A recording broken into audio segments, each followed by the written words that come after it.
I am ranking my top 30 potential free agents for the 2024 offseason in today's video. These rankings consider the value of the players as much as their overall ability. At 30, we start with Andre Drummond. Ideally a good fit in the front court next to Jaren Jackson Jr. with the Grizzlies. 29, I have Gary Harris, and if he finds his Nuggets form again, any contender would love to have him. I personally like him going to the Bucks. Russell Westbrook needs an absolute perfect fit for him to be effective, and that is why he falls to 28, with a perfect fit being the Brooklyn Nets, who we'll see a lot in this video.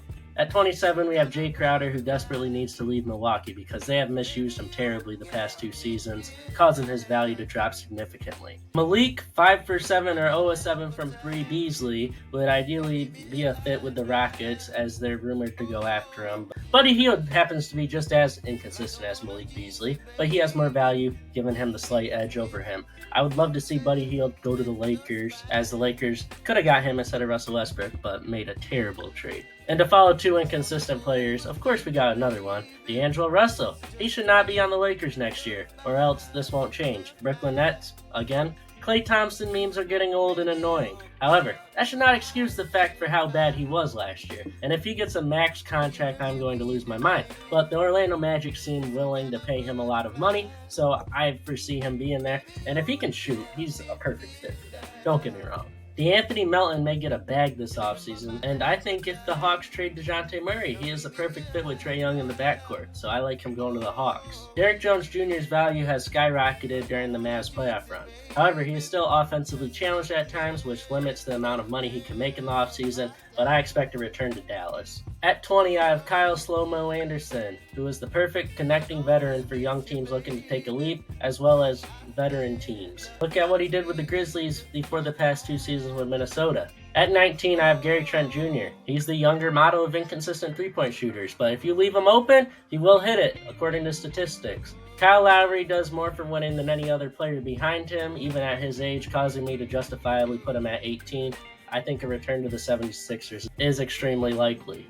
Nick Batum is great in the 4th quarter, and that's why he's in the game. I expect him, and I think he should stay in Philly, as I think that's his new home. Nick Claxton is staying in Brooklyn because of the money, but he needs to eventually elevate his offensive game a whole new tier if the contract he gets is going to be worth it. Because you know the Brooklyn Nets are planning to give him $100 million for 4 years.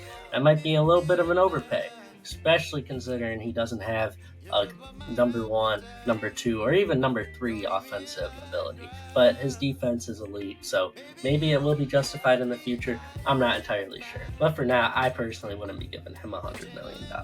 Royce O'Neal is a guy I want to have on my team, especially because he shoots an insane clip from 3 while being a dog on defense. Luckily for me, my favorite team is the Suns. However, the Los Angeles Lakers are probably going to swoop him if I were to predict anything.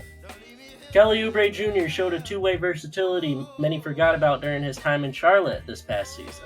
Because of that, he will get a massive contract increase from what he was making last season. He would fit well with many teams, but I would love to see him stay in Philly or go to Dallas to help be the 3rd guy that can score. One of those 2 teams, perfect. Isaiah Hartenstein is either staying in New York or going to OKC. There is no in between. I expect him to stay in New York, though, because it is really a long-term home for him. New York resurrected his career, and after last year, he should be the most valued center in free agency, and probably is, given his grit and grind combined with his intensity he plays with. But the New York Knicks should not lose him. At 11, I have Bruce Brown, who will be traded this offseason after the Raptors pick up his team option. That doesn't change the fact that he is the Michael Jordan of role players, so all contenders will jump to get him if he hits the open market again. The Nuggets, Knicks, and 76ers are a few teams I'd love to see him on. Tyus Jones is going to be the most sought-after point guard on the free agent market. The assist-to-turnover ratio he has had the past few seasons is truly remarkable. The only thing that will hold him back is his size, three-point shooting, and reluctancy to come off the bench. Considering those 3 things, plus the fact he may make a somewhat large contract, there will be fewer teams in his market than we think. The Timberwolves, Spurs, and Heat are all ideal fits in my eyes, though. Miles Bridges unfortunately wants to rot away in Charlotte, but maybe seeing his old teammate PJ Washington inspired him to get out of there. I do believe he is going to stay put, though, and I will be extremely disappointed when that happens. Immanuel Quickley is going to be the lead guard of the future for the Raptors, and I'm extremely excited about it. Malik Monk should have won 6th Man of the Year this year, and I will stand on that. He is going to make a bag this offseason, but when thinking about moving away from Sacramento, he should proceed with caution. given how the early parts of his career were with Charlotte and LA. But the Magic and Kings are the two best fits for him, and please do not go to Detroit. DeMar DeRozan is going to break every NBA fan's heart when he re-signs with the Bulls this offseason. Being an elite clutch-time player should make him a more desired player in free agency. However, his inability to shoot the three, combined with his defensive ability, makes it hard for him to fit in everywhere. So I foresee him returning to the Bulls. James Harden better stay in Los Angeles after the stunt he pulled early in the year to get himself there to begin with. I don't like him, but he is the fifth best player on the market and will probably get a max contract even though he does not deserve it. Paul George is so unreliable that I cannot say he is a top 3 potential free agent this year. That is absurd to me. Yes, Philly on paper looks great for him and the Sixers, but he and Embiid on the same team is just as reliable as him and Kawhi. We all know how that's been. PG needs to go somewhere that can allow him to be comfortable in terms of health as well as being competitive. A return to Indiana may be the best place for him. Pascal Siakam, who already re-signed with the Pacers, or at least agreed upon a deal, you could certainly argue that Siakam looked as if he was the best player for the Pacers this postseason, so ranking him at 3 behind his former teammate is what I am doing. Listen, Paul George and Pascal Siakam may be better players offensively, and more bona fide stars, but what OG Anunoby brings to every team is elite defense and shooting consistency. He also moves so well off the ball and can impact the game in so many other ways without the ball in his hands. Given that, if you were to pair him with any team with an elite point guard or elite shot creators, he is the best player available on the free agent market. If he declines his player option, Philly should throw the max offer they can to him because of how well he can complement Maxey and Embiid.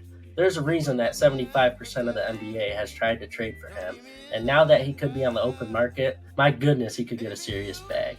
And at number 1, it is LeBron James. He is the only definitive top 10 player in free agency, so he's honestly a clear number 1 for me. I hope you all enjoyed this video. Mondays will be my weekly recap in case you missed it. If you remember it from the regular season, we're starting back up as the off season is here.